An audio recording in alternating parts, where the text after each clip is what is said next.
And Hi away we everybody, go. it's Doc Bunny. Hi everybody, it's Doc Bunny, and welcome to Monday Lunch with Doc Bunny, episode 9. And I am going to be talking to Dave Keenan. Now, when I introduced Dave Keenan, it was really odd how we began the day when we met him. So, my boyfriend and I, Milt, we have a auction business. So we go and look at going to estate sales and buying and selling things. So he got an invitation to an estate sale that was exclusive, and we were of the mind not to go. But then we're like, you know what? We're just gonna go and we're just gonna find out whatever happens, happens. So we head Wow. over, and we wound up going to Sammy Davis Jr.'s house in Las Vegas. And we're like, wow, we're totally wowed with this property and everything else, and knowing that the Rat Pack lived there or visited there at the very least. And Oh as we yeah. were about to Hung out leave, there all the time.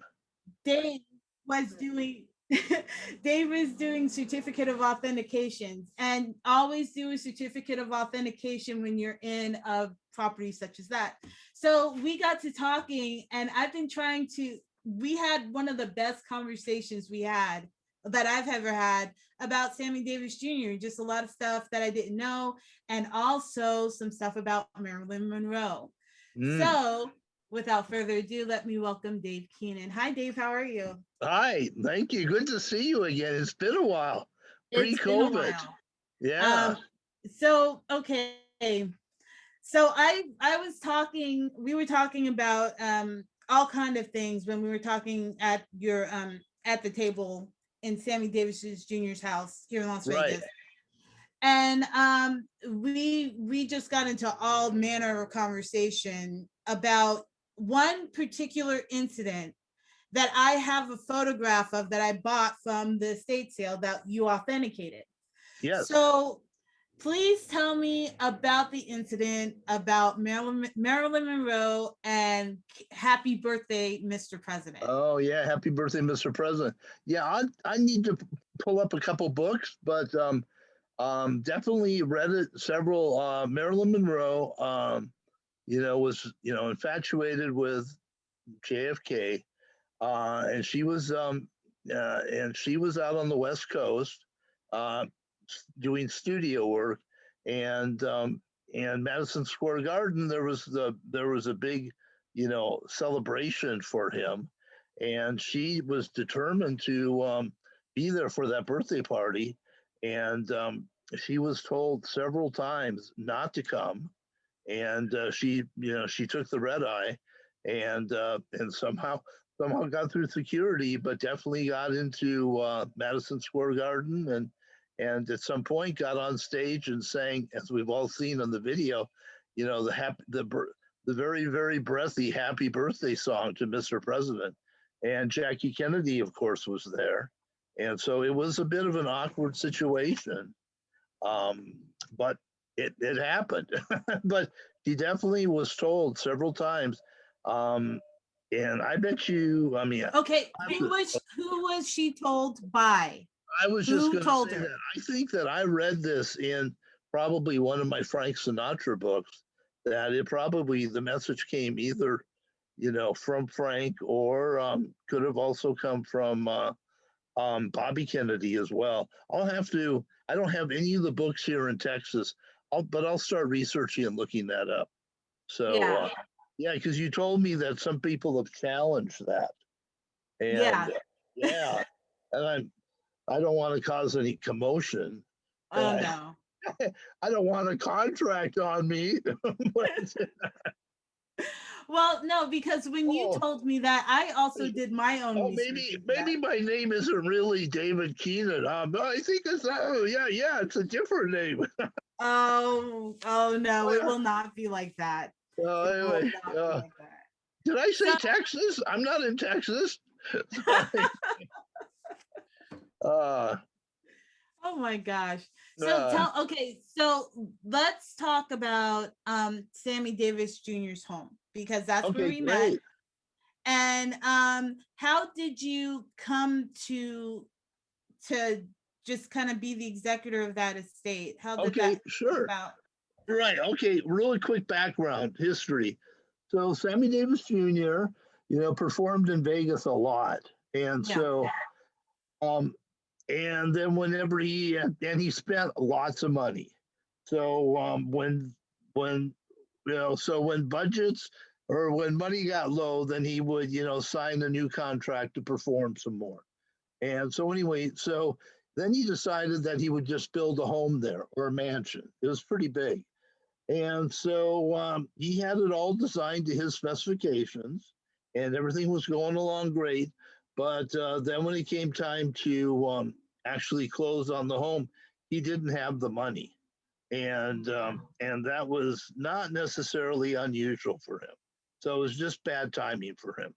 So instead, what we were told was the owner and chairman of Caesar's Palace, which all of a sudden I've just had a brain. Jay Sarno. Notes with me. I'll think of it in a minute. Anyway, he said, "You know what? I'll buy it, and I'll buy it, and you can just hang out here anytime you want." And and he said, "You would do that for me?" And he said, "Yeah, and we'll leave everything the same. It'll be just exactly the way you wanted it." Well, as soon as the guy bought it, he remodeled everything and a little bit more towards the Caesar's Palace, kind of over the top design. So Sammy was a little bit shocked by that. But Oh, but that's where the Rat Pack would hang out after performances, because at some point you need to get away from the crowd. Otherwise, people are you're still when other if you're in the casino gambling or swimming, you're still performing. And so there's got to be a point where you can really just, calm down and just be, with friends. And so that's basically what the purpose of that home was. And Jay Sarno, Jay thank you. Sarno. So Jay Sarno was the mastermind behind Caesar's Palace. No one had ever seen anything like that. Right. And then was also the mastermind behind Circus Circus, and so in that process of that, he got involved very closely with the Rat Pack, and he convinced Frank Sinatra to move over from the Sands to Caesar's Palace to do all performing, Oh, and wow. very slowly the whole pack got more and more involved with Jay Sarno, and so lots of parties with them. So the next part two of that. So that's the background. So part two of that is then eventually Jay sold the home and sold it to several different. It would pass through several people. The Right. last lady who had it, her husband worked for worked for I think IT&T, and she was pretty eccentric, and so she went through and did a lot of remodels on it. And as she got older, she was in her 90s. She decided not to renovate anymore, and so my dad lived down the street, and he would ride his little bicycle by every day, and he just saw that there were like big holes in the roof. There was the place was really really getting run down. Mm. At some point, he's just like this. At some point, he knocked on the door. Somebody answered, and they escorted him up to her bedroom. And then he just said, what would you consider selling this place? And he didn't know any of the Rat Pack. Thought he just saw it as he loves to bargain, and he loves he just loves doing that. And she said, no, no, it's really important to me. But half a year later, she contacted him and said, yes, I am willing to do that. Oh, wow. And so I remember my dad calling me that night and saying, he goes, I don't know if this is the best decision I ever made or whether this is the worst, but we now own this house that Jay Sarno owned. And he didn't really know much about the Rat Pack. And so then over like probably 4 or 5 years of lots of books, lots of research, lots of visits to the gambling library at the university in Las Vegas, I was able to put much more of a story together on this. So Oh wow. That was probably too long. And No, lots of we were just amazed by just even going in there. It really is a truly beautiful, it's a beautiful home. And yes. we were like, wow, we can't believe we just, so we were like, we are so glad we did this today, because Oh, we I'm it's so almost, glad you guys did too. It was so much fun.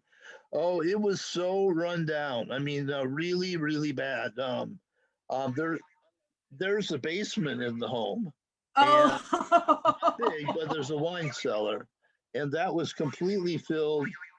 Trying to stop a call here. Anyway, that was completely filled with sludge and mud. It was probably about half full, and so Oh that was wow. bad news. And there were some dead animals in there and stuff like that. Oh. So it was a mess. Oh wow. Well, you guys did a really good job restoring it and bringing it Yes, back to yeah, original. thank you. Yeah, It, it probably took about 7 years. It's always sort of an ongoing project. oh So wow. yeah, And we were, so tell me, you were telling me stories about Sammy Davis Jr. and one stuck out in my mind when you told me the story about he was with the president, he entered the you told me that he was bullied in the military pretty bad. Can you go into really that for bad. us? He's he wrote at least 3 books, and in one of those he talks about basically getting punched out by this one guy, pretty often, you know, and the guy was much bigger than him, but Sammy stood up to him and still would get all beat up, but yeah, yeah, yeah. So a lot of discrimination, a lot of hate, but he stood through it. um, any more you want me to say on that? No, you told me something about he went to the guy that the guy that was the person he bullied, the person who bullied him Right. was at the White House with, Yes. I think Okay. he's, Good. yeah. Yeah. So then later, years later, um, yeah, he's introduced. Sammy goes to by invitation goes to visit President Nixon, and the guy who is one of the presidential guards is there, and it turns out to be this jerk, this bully, and uh, and Sammy said, wrote in there. He goes, I recognized him instantly, and he just said, and he said, but he didn't recognize me, and he said, for just sake of, keeping the peace, I just didn't say anything. Um, Wow. yeah, yeah. So it's a small world, a small world. Oh, It is. Oh, it's yeah. a small. Oh, So what are your plans for that property? Because it's like, what are you planning to do with oh, it? golly, it goes back and forth. When we saw you, it was up for sale. We had a buyer. I encouraged them to. I encouraged them to really, do a very thorough inspection, and because I'm not sure I should say this or not, but because it's the biggest problem with that home is it all the drain pipes are made out of cast iron, and that was standard for the Mm. time. And boy, now we're finding out, iron, water. Let's see who came up with this. Don't mix. They don't mix; they rust, and so all the plumbing, just all the drain plumbing, is eventually breaks and cracks.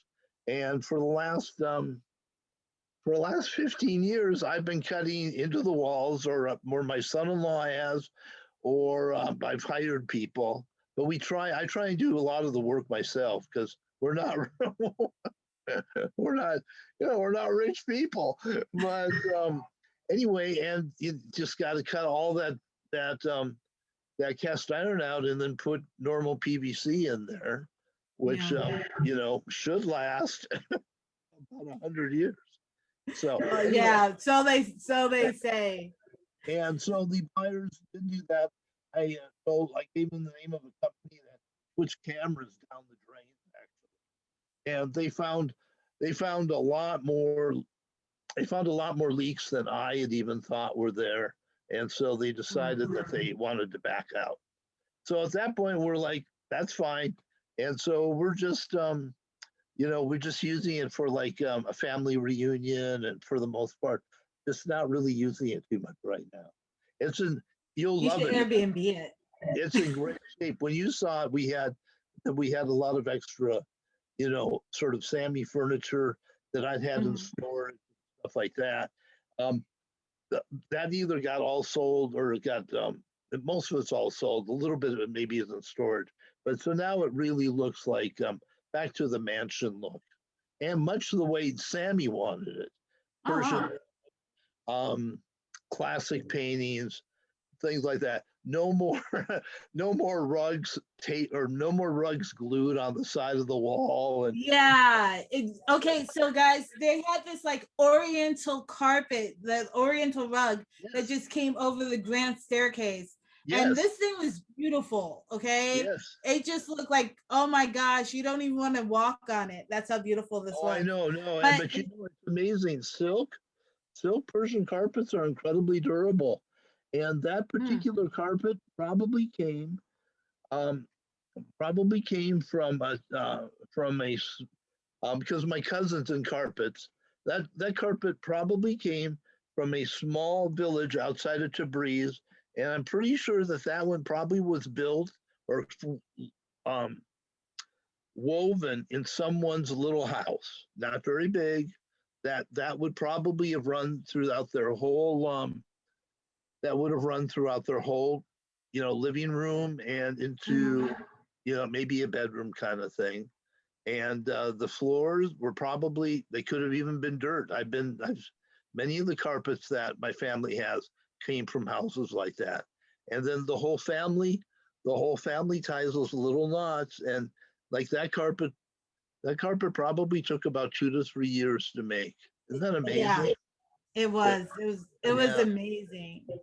And yeah. I was like, I can't find it. I had like pictures of it. It was like 2 phones ago.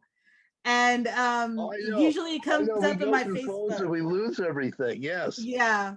And usually I would have it comes up on my Facebook page every year it Oh, comes up on wow. my Facebook page. But I I'm would like, love wow, I got to to have be a in Sammy copy. Davis's house. I would love to see that because I don't think I took a picture of that display. So, You know what? I'll go through my Facebook feed and see if I still have it. I oh, know I uploaded Facebook. it, so it should Oh, still be yeah, I there. can do that too. Yeah. Oh, how fun. Yeah. Yeah. Yeah. I've heard of Facebook. Oh, uh, So uh, what are your plans? So what are you planning? You've been up in okay, so we've been trying to do this interview for like over a year, right. something like that.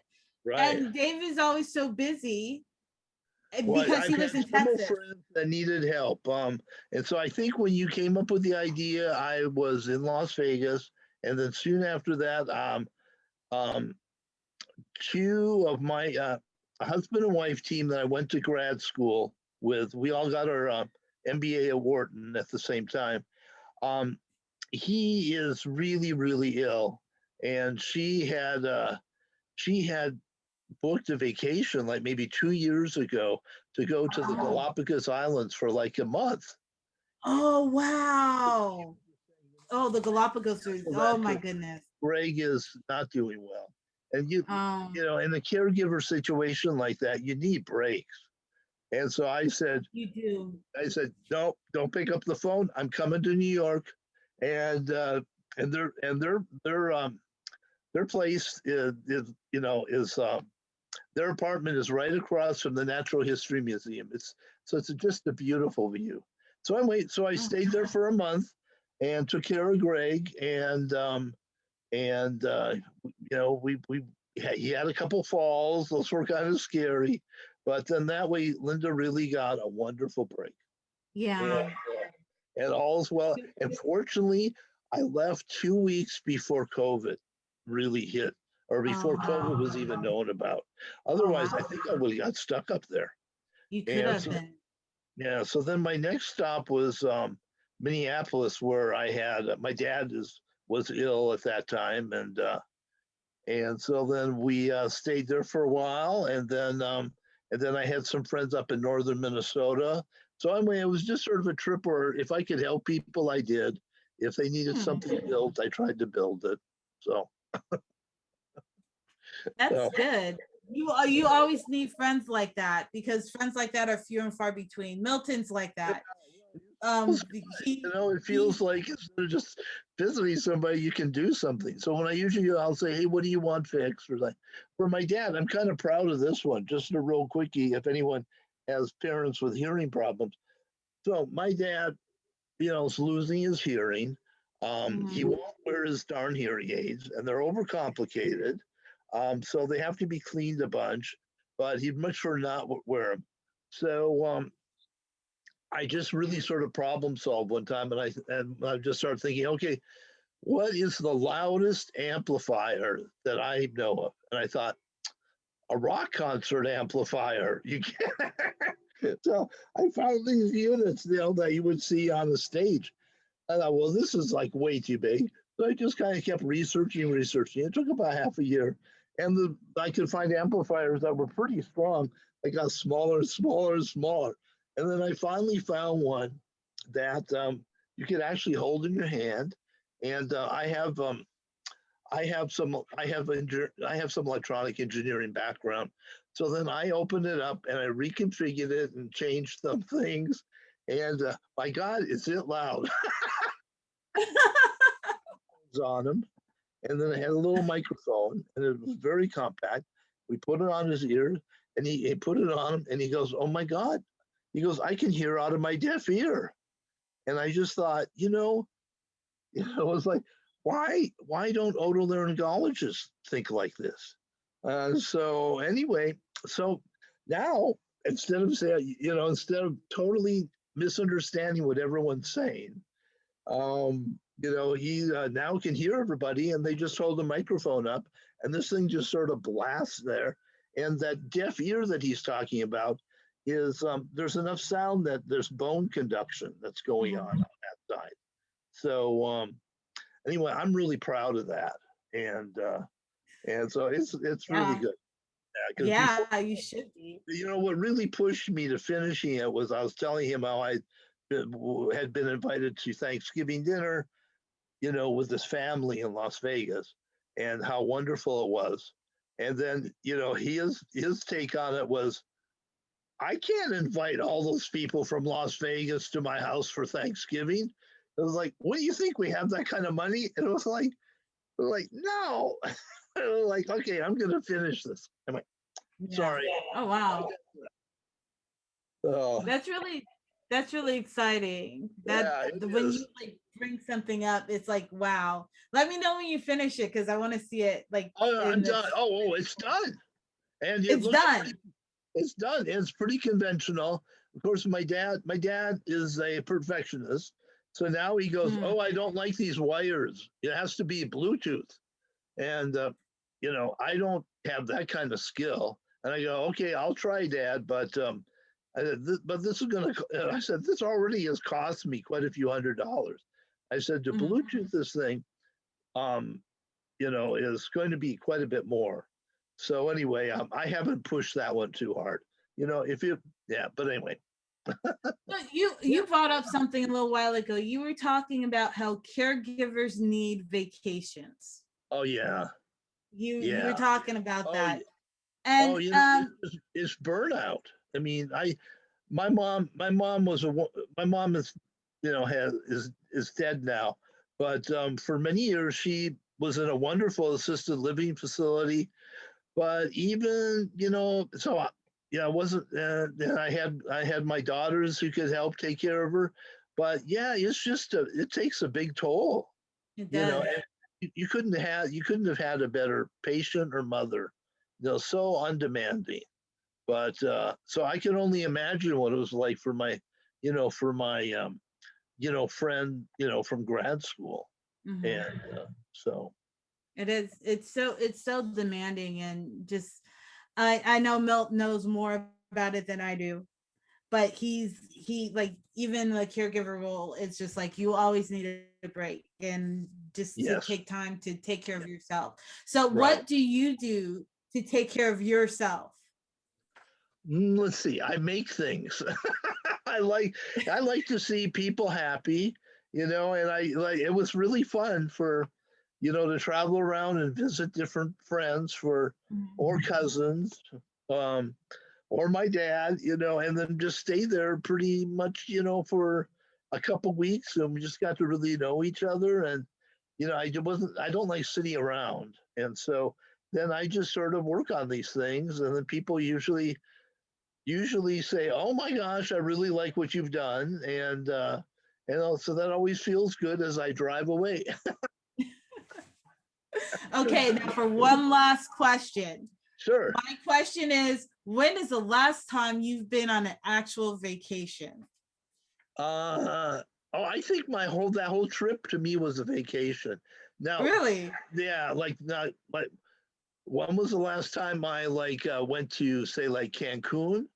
Was Or probably yeah, like a yeah, like 40 years ago. I really hate it. I am not a I don't like sitting on a beach and just I'm more of a guy who likes to, stomp around. And I was a long, long time ago. Well, when I was back in grad school, I was actually able to get to Australia. The beach, and I was up around the Whitsunday Islands and snorkeling and things like that, and walking in the rainforest.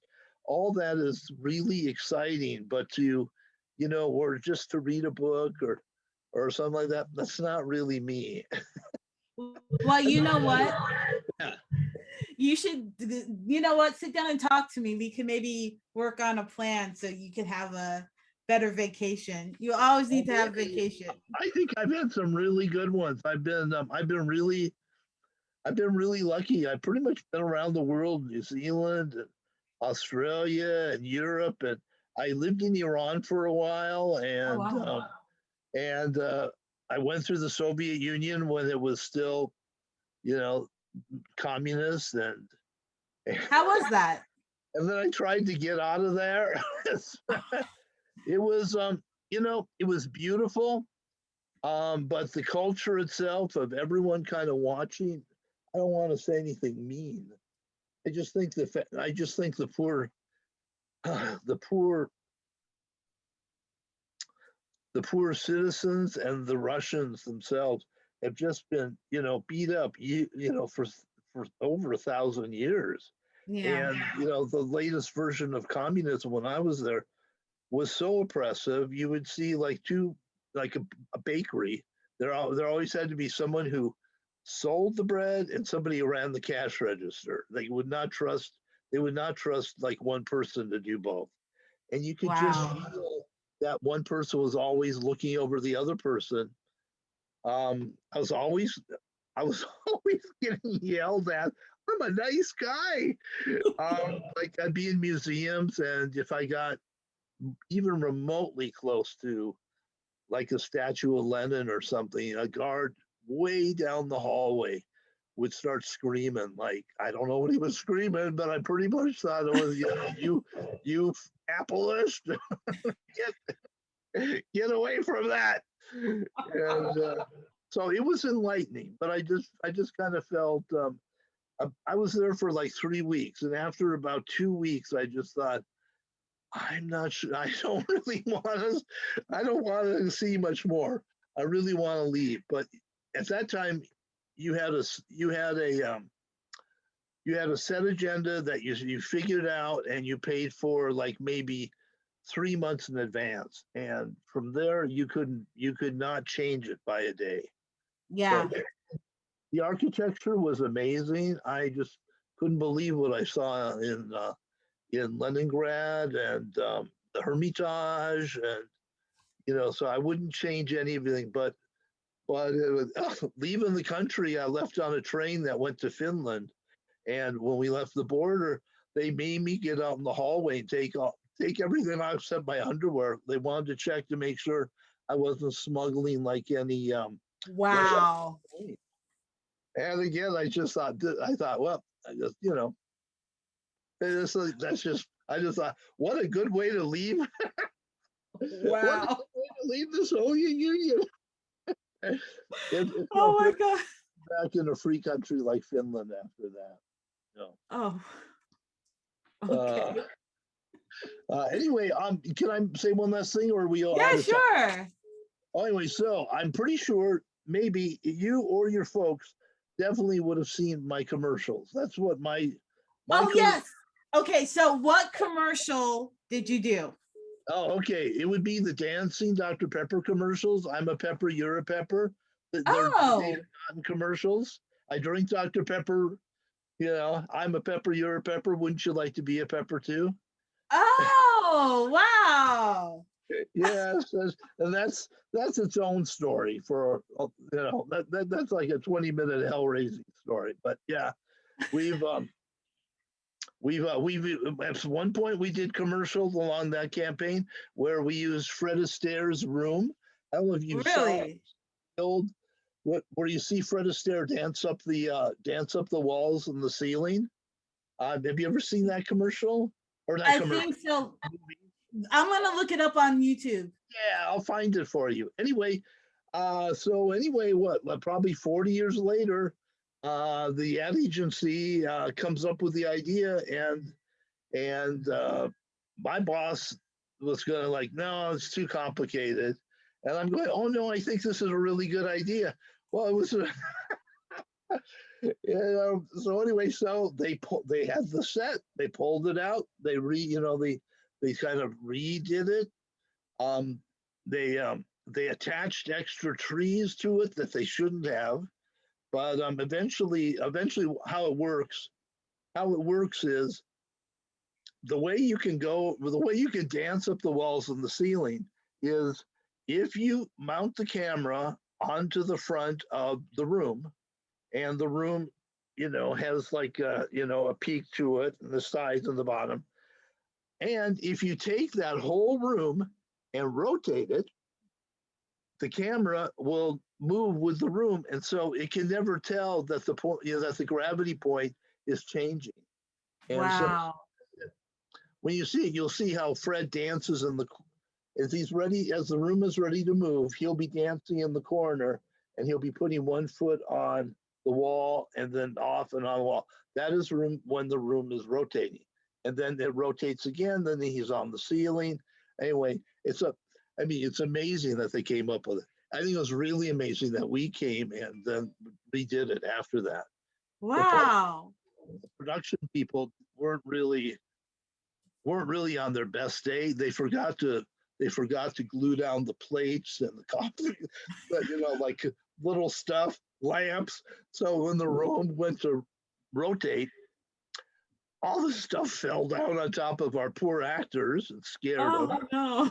And the other thing is somebody put maybe too many trees on the outside, and so the room was a little overweight, and so the room would lurch, and and that's not good. So we had to take some trees down, and then MGM says, because hey, the soundstage is rented for tomorrow. You have got to finish tonight because this is being dismantled.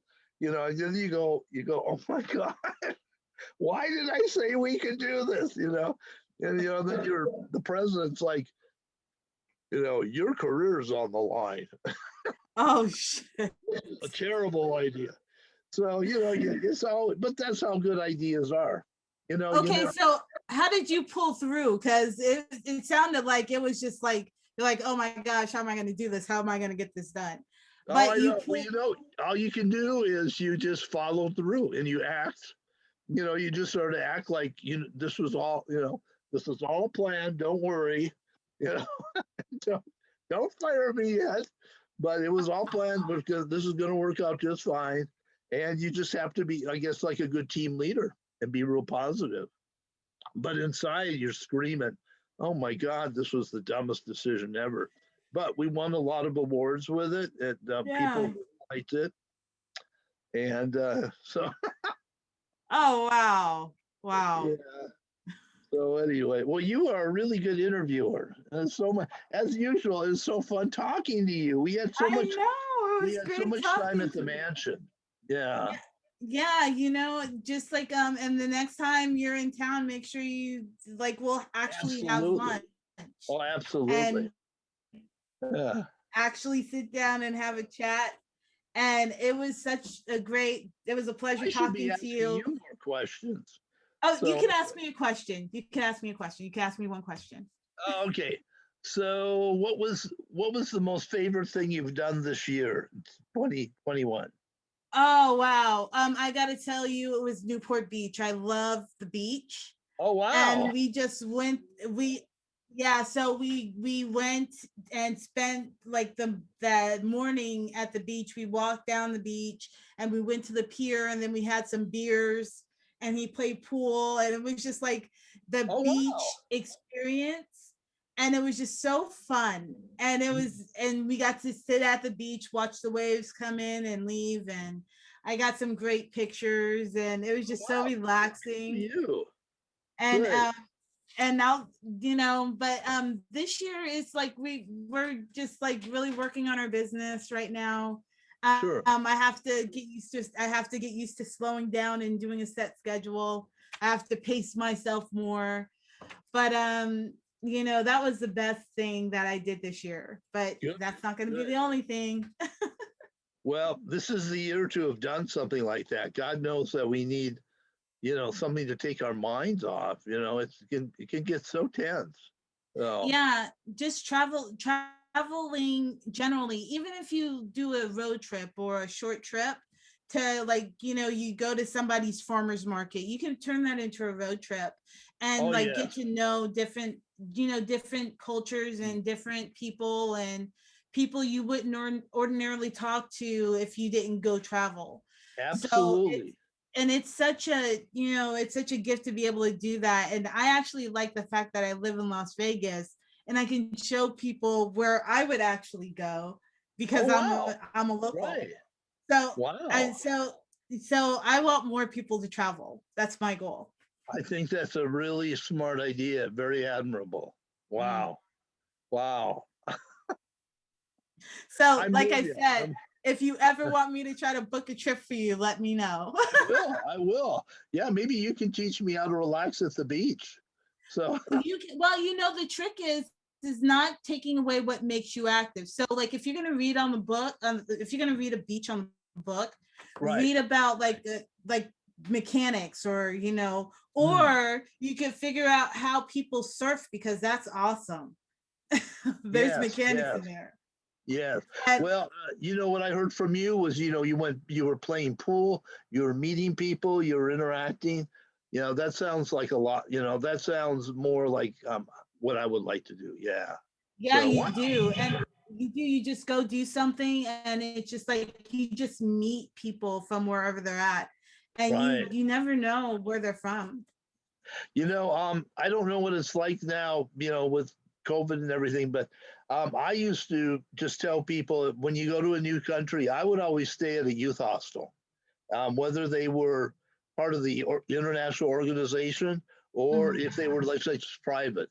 When I was in Israel, I just found a youth hostel that this widowed Armenian lady, inside the old city, the old wall, that she had ran, and boys were in one, boys were in one room, girls in the other room, and then the shower was way on top of her roof, and Wow.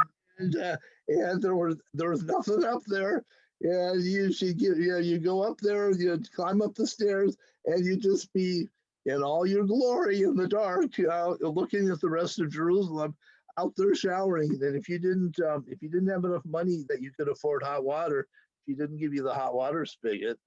But Oh boy, wow. I met a lady there who was traveling with her family. She had just got divorced, and she said, "What a better thing to do with the money than I said, we're going to Israel." And they were like 13, 15, maybe 11, and she had such a great attitude. And in Jerusalem, well, no, Israel is small enough that as you go from one city to the other, and you'll run into people who, like, I met many people that had met her and her family before, because I'd say, "Oh, I just met this lady and her really cool kids," Oh wow. and they said, "Oh yeah, we met them back in we met them back in Bethlehem. It was like it was great. Yeah. Anyway, so Yeah, it yes, is great. It is great. So cool. every Well, I'm so glad this. I'm so glad we got this to work. I Uh, am. I was like, and it was just so sudden, like how we met the first time. It was oh, I so know. sudden. Yes. Yeah. Wow. Well, Yeah. cool. Cool. Well, you guys, thank you so much for joining us for Monday Lunch with Doc Bunny, episode 9 with Dave Keenan. You guys take care and we'll see you soon. Bye. Okay. Bye. Bye. Thank you so much.